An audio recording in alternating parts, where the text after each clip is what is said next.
My Cool Inventions, where you vote to make or break an inventor's dream. With your host, ACOS, the solutionist. Now, here's ACOS. That's right, My Cool Inventions. You got a great inventions, innovation, all kinds of innovators and inventors coming into our program.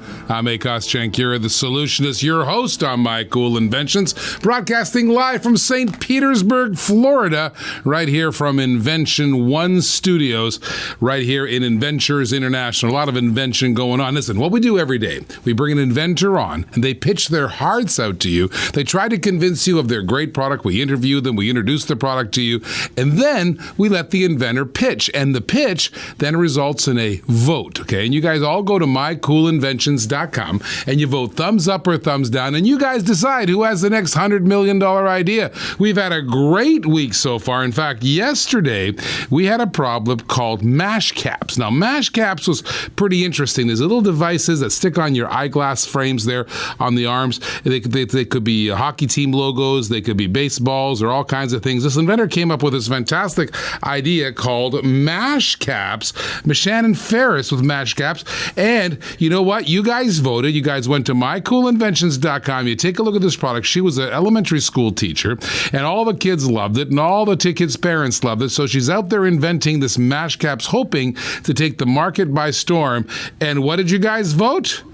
96% thumbs up. That's right, 96% thumbs up. And I got to tell you something, the voting has been extraordinary. You guys are really embracing the vote, and we love you for that. Everybody always go to mycoolinventions.com and hit the vote button. We can tell you why that's important, because this is like a focus group. When the inventor comes on here, pitches their product to you guys, you feed back. You tell us, hey, that's a good idea, that's not a good idea, by voting thumbs up or thumbs down. And I'll tell you why that's important. If the product has a massive thumbs up, what we do is we have a reality show called Inventor Showdown that broadcasts on Evine Live to over 90 million homes here in the United States of America. This is not digital TV. This is a real broadcast network. It's Evine Live, one of the biggest shopping channels, number 2 shopping channel right now in North America. And let me tell you something. They give us Sunday mornings, and we have this great reality show called Inventor Showdown. In fact, we had the first season that ended a couple weeks ago, and we've made the announcement, second seasons coming up, and we're looking for inventors. We want 32 inventors. Last time we were looking for 16 candidates. Today we're looking for 32 candidates. There are about 3 slots to fill. We filled almost all of the slots now except for 3, and we want you to submit your product. And here's what you do. You go to mycoolinventions.com. There's the website right there. Hit the submit button. I think it's the one there on the top, and then it'll take you to the Inventor Showdown page, and all you have to do is fill out a little questionnaire there. It doesn't cost anything. People always ask me that question. It never costs anything to be on our program or Inventor Showdown, and you submit your stuff there. Then you get on this program here, and then we get your pitch, and then you guys vote thumbs up and thumbs down. Now, later in the program, we're going to also have a little tech talk with Niall Nickel later in the program, so I want you to listen to that. And let's introduce today's inventor. Now, today's inventor is kind of interesting. We have Tom Alexander Tanglos. Tom Tanglos with the BioCushion. Now, this looks like some kind of a therapy device.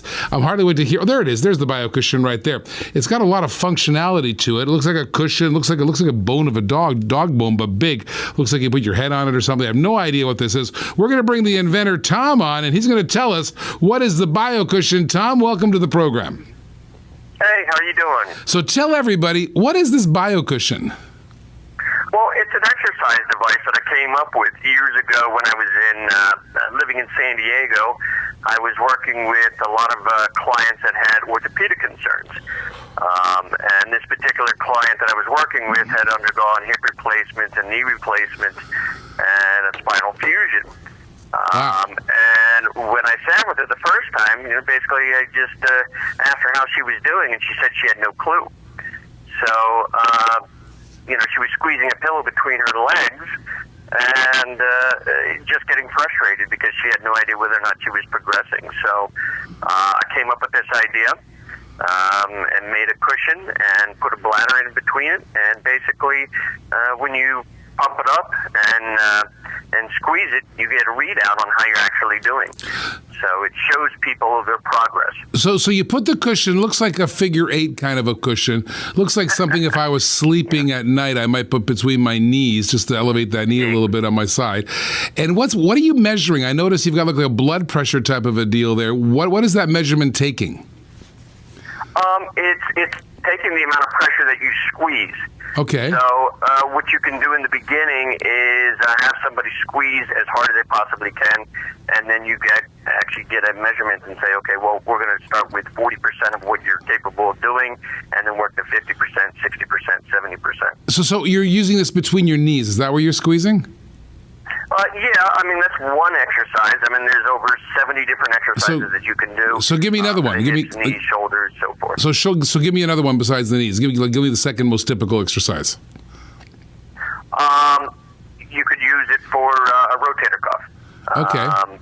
Putting it up against a wall and then basically pushing your hand up got it. All right. So what it's doing, and is it measuring pressure? Is that what it's measuring? Yes, correct. All right, and so you can measure the pressure, and then as you get better, I guess the pressure or the squeeze gets tighter or bigger or stronger, right? Yeah. So I mean, obviously, if you could, let's say you were using it between your thighs, as we were talking earlier, and you're only able to squeeze it at 40. And a week later, you're squeezing it now at 50, and then a week later at 60 and 70. So now you can actually see your progress. All right. So you kind of like accountability. I love accountability and stuff. Now, what do you do for a living when you're not inventing stuff like this? What are you some kind of therapist or a doctor? What are you? No, actually, I am a trainer. Okay. I've been a trainer for over 27 years now. So all right. I went from a personal trainer and then doing corrective exercise, post-rehab, medical exercise, that sort of thing. So how long have you had this invention? Say again? How long have you had this invention out? Quite a few years now. It's really kind of hard to say. I mean, we got a patent on it around 2008 or so. And where do you sell them? Are you out there selling them, or you just use them in your own practice, or like what do you do with them? We were starting to sell them piece by piece, going into chiropractic physical therapy. We've got plenty of trainers that are using it as well with their clients. Some homeowners that use it. But right now, actually, we are looking to license the product. We're looking for a company to take over and license it. So who are potential customers that would license this product? Do you have any targets in mind? Well, orthopedic concerns really don't discriminate on age, so there isn't a particular age group that would actually be using No, I was considering what company would you target to license? Is there like somebody who would target it? Probably a sport and health or rehabilitation type of company. All right. So are there big companies like that? I'm not aware of big companies like that. Are there big companies that do sports and health rehabilitation type work? I didn't quite hear that. So give me an example of a company that does sport rehabilitation work. You've got Core. Okay. Which is one company. There's dozens and dozens. Actually. So you're trying to license it. So you want them to take over the invention and pay you a royalty every time they sell it. Exactly. Nice. Exactly. So I can work on some other products too. All right, so let's hear your pitch. We're going to give you 60 seconds to pitch it. This is an important time for you. You want to get your pitch right. You want to get everything in the 60 seconds because I know Tony. He pushes the button start, and at the end of 60 seconds, there's a ticking sound, and we cut you off. So you got to get that pitch right in that 60 seconds. Don't go over and don't go under. In the meantime, I want everybody get ready to vote. Everybody get ready to go to mycoolinventions.com and get ready to hit the vote button. There you'll go to vote and thumbs up or thumbs down. Is this a great product? It's all up to the people who are listening and watching My Cool Inventions. So let's get going. We have Tom. Tom, are you ready to give us your best pitch? You got it. Tony, pull the trigger. Do you have any ideas? I have a great idea. Pitch it to me. Pitch it to me. Hey, I got an idea. Well, let's hear it. When exercising, do you ever wonder if it's effective and if you're actually making any progress? We know that it can get frustrating, discouraging, repeating exercises week after week, month after month, not knowing if you're having a positive impact. And regular exercise equipment always leaves you wondering how much longer is it going to take. and patient compliance with exercise is a daunting task, but BioCushion now introduces a game changer with compliance and exercise by providing you instantaneous results.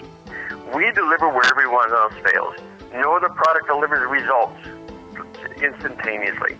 You can now measure your strength and your progress at the time of use, providing you self-motivation, efficiency of time, and saves you money.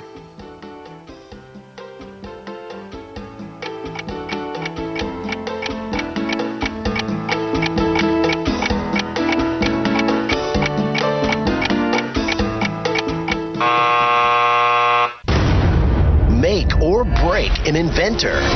Be our shark and vote. Be bold and submit your product. What the heck? You could only make millions. Oh, you ran out. You had too much time on the clock. You had another 10, 15 seconds you could have gone. You left that time there.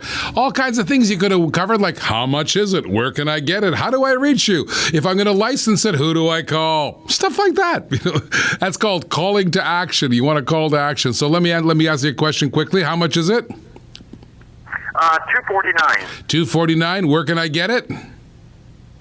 You can reach me at BioCushion7@gmail, and I'll get you some more information. BioCushion7@gmail.com. That's where you can reach Tom. $249. You see, you got to close the deal at the end. After we come back here, I'm going to cover the pitch a little bit with Tom, see if we can get his elevator pitch going a little bit better. In the meantime, I want you to vote. Everybody who's heard that pitch, go vote. Go to mycoolinventions.com, hit the vote button. Is this a thumbs up or is it a thumbs down? You decide. It's your decision who has the next $100 million idea. And if you're an inventor, if you know an inventor, we're all inventors at heart, aren't we? I want you to submit your product to mycoolinventions.com. We're looking for a few more slots on the national radio show, national reality show called Inventors Showdown, starting season 2 at Evine Live in 90 million homes. We need your inventions. Submit to mycoolinventions.com. It's easy. Doesn't cost you nothing. Submit, submit, submit. Maybe you have the next $100 million idea.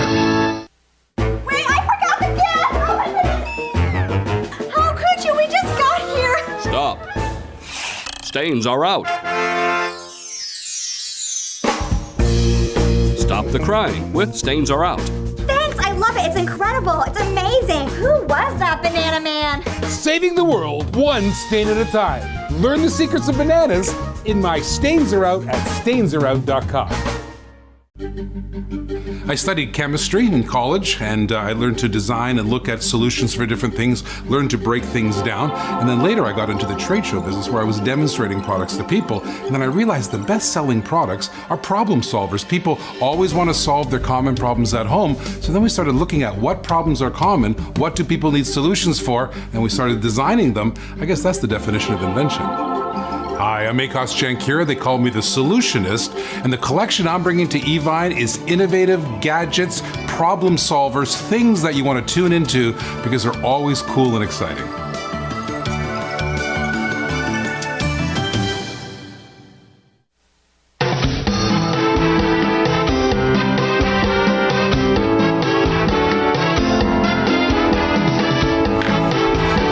Welcome back. You've been listening to My Cool Inventions Radio Network and on digital television everywhere.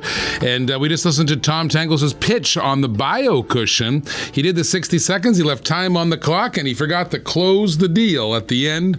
And I encourage everybody, I don't care if you're a lawyer, I don't care if you're a businessman, I don't care if you're an entrepreneur, an inventor, I don't care if you're the dentist. When you do your pitch, you got to call to action. You got to ask for the money. You got to tell people to do something. Otherwise, it's just like reading a brochure, and you don't get to where you want to be. So always call to action. Now, the other thing I wanted to challenge Tom on, just for a quick, let's see Tom back on the program there. Tom, listen, so what problem are you solving with this invention?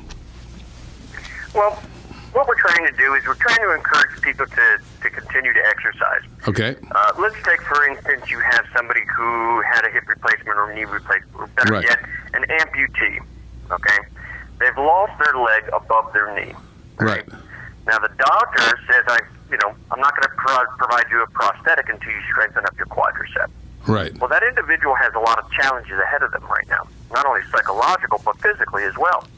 Now, they're limited to the type of exercises that they can do, right? I mean, squats, leg presses, leg extensions, those sort of things. That they're just really can't do.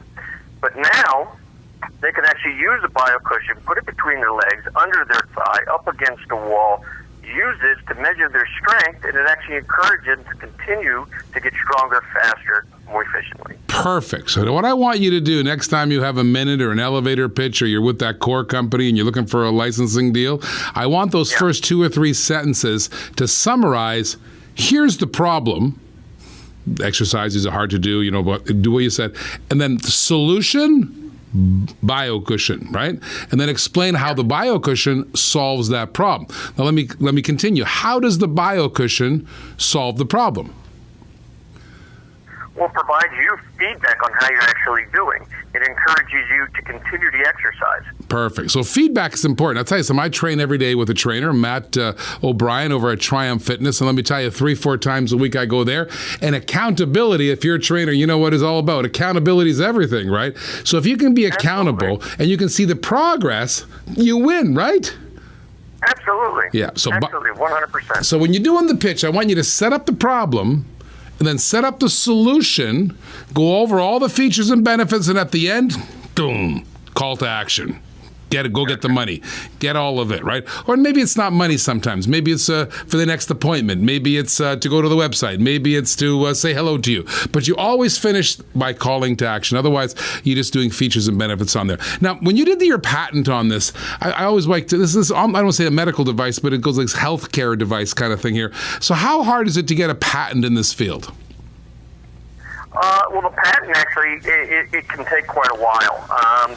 Initially, we applied for the patent pending. It takes about a year. And then from there on, it took about 4 years to actually get the actual patent itself. We got a utility patent on the product. So what takes so long? Why does it take so long? Because we were trying to classify it as a medical device. And technically, until we have the actual clinical research, we can't really call it a medical device. So right now, it's actually more classified as an exercise device. So when you're classifying the device, I had another great inventor here. He did the low back tracks. He's actually on QVC doing very well with Lori Grenier. He came from our program here. And he said it took him a very long time to get classified as a medical device. He got classified as a medical device. So you can go on different tracks of classification. Is that what you're suggesting? It could be medical device or maybe a healthcare device, so different classifications? Exactly, depending on what direction you wanted to go. What we were trying to achieve in the very beginning, where we were trying to get what was called ICD-9 CPT codes. Whoa. So those codes are diagnostic. Say again? That's a big code. Well, they're 2 different codes. They're actually diagnostic and procedure codes that both physical therapists and chiropractors use with their patients in order to get insurance reimbursement. So is that the secret? If you're a certain code, you might get some insurance reimbursement. Is that the reason why inventors chase certain codes? It might be. When you think about it, in the long run, if a therapist were to use this with their patient, and then they bill the insurance companies, they get reimbursed for the procedure that they're doing. So I think at that end, then the cost of the product really wouldn't be that big of a deal. So if it is classified as a medical device, I don't know about you, but I had a sore back and I went to a doctor. He handed me what I thought was Dr. Ho's, that massaging electric stimulant thing. My wife does it with horses. She's got a huge blanket she paid $15,000 for that kind of massages with electrical currents the horses. And on the infomercial, I could buy it for $99. When a doctor was giving it to me, it was like $600. Do medical devices gain more money for the inventor or more money for the seller, or is it higher perceived value if you get a medical device? That's a great question. Honestly, I'm not absolutely positive. Something I'd probably have to research a little bit more. So where do you live, Tom? Where do you live? I'm in Columbia, Maryland. Columbia, Maryland, and do you train every day? Is that your trade? Every day you go help people get back to shape? Well, it's one of the things that I was doing. Yeah, absolutely. It's just a vast different clientele that we end up having. Everything from fitness to somebody who's got a meniscus tear, ACL, or back problems, and so forth. So do doctors and chiropractors recommend patients to you, or do you go seek them out yourself? I do get referrals from the medical community, absolutely. All right. I'm going to ask you a question. So you understand what I said before, the problem, the solution, then you can go to the features and benefits, and if it's a 1-minute pitch, make sure you do the call to action, right? You got that, right? Yep. I'm going to put you on the spot and ask you, as I ask most inventors this very, very same question. I have a checkbook in my hand. I'm going to write you a check. You're going to sign over everything to me. How much is a check? Oh. That's a great question. Oh, it is a good question. And that is not just a great question, it's the question. It is. So what's the check? $1 million. $1 million. You sound like that guy. What was that? What was the guy, Austin Powers? $1 million. All right, so why $1 million? We just see that there's a tremendous amount of benefit with the product, and we think that it's going to take off. All right, so here's my lesson to you. Here's my takeaway from that question. So I'll always ask the inventors this. Never get into, and this is, by the way, not just for inventors. Even if you're listening, you're a businessman, or you're a lawyer, or you're a dentist, or you're an entrepreneur, or you're, I don't know, you're a real estate. You always need to know your exit strategy. Never get up in the morning and go to your business and not know your exit strategy. Everybody never get into a business if you don't know how you're going to exit. Other than that, otherwise you just have a job. So every inventor, every entrepreneur, even if somebody owns a legal office, should know what their exit strategy. Maybe you just retire and you close the doors. That's your exit strategy. It's not a really good one, but that's your exit strategy. But if you have an invention and you have a patent, you have an asset, you should know what the asset's worth at any given time. And just like your BioCushion that measures the accountability on your progress, right? Your business should have a BioCushion to it. Your business should measure, is it getting better? Is my asset getting more valuable? And what is the value of that asset? You should have some formula on that. That could be 7 times sales, because that's why when you go on Shark Tank and stuff like that, they always ask you how much your sales are. Really what they're getting at is 2 things there. They want to see if people are buying it, but more importantly, they're evaluating your company. And sales is a pretty good indicator, on a quick indicator on how to value something. So I always want you to know, Tom, what your sale is. You hesitated a little bit. You made that number up. I felt, maybe not, maybe $1 million has always been your number. Sit down and ponder that. Make sure you know what that value is, right? And always go looking to sell that company. And you get a little bit better, you get a little stronger, you sell a little more, move that valuation up. Always value your company. You're a great inventor. I love the fact that we've had kind of a sort of a health caring, assisting invention on that helps people in trouble and therapeutic problems there. I love this invention. Good idea. And so I want everybody to vote. That's how you thank Tom. I want you to go to mycoolinventions.com right now and vote for Tom. Tom, I wish you all the best. You're the American dreamer. You're the American inventor. You are what makes this country go around and makes this country great. So all the best to you. Everybody else, vote. Go vote for Tom and the BioCushion. mycoolinventions.com. Is this a thumbs up or a thumbs down? You decide. It's all up to you. Go vote right now.